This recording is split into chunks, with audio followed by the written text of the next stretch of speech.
Welcome to Luca and Miguel. Enjoy the video. In this video, I will show how to make a roux with heavy cream, only way.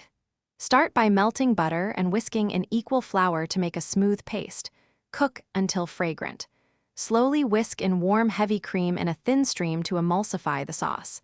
Adjust heat to keep a gentle simmer and continue whisking until thick and velvety. Season at the end and strain if you want an ultra-smooth finish. Choose fresh, high-quality butter and heavy cream for the best texture and flavor. Measure by weight when possible to keep the ratio consistent and predictable. If you prefer less richness, dilute heavy cream slightly with milk, but keep most cream for stability. Room temperature ingredients blend more smoothly and reduce splitting risk.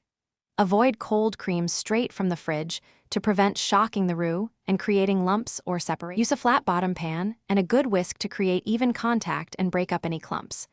Always add cream gradually while whisking vigorously to form a smooth emulsion and avoid lumps. Keep the heat moderate so the roux cooks without browning too fast or the cream from breaking. If the sauce loosens, simmer gently to reduce and thicken. If it tightens too much, stir in a splash of cream or stock to adjust consistency. Thanks for watching and please subscribe. It's the best investment you'll ever make.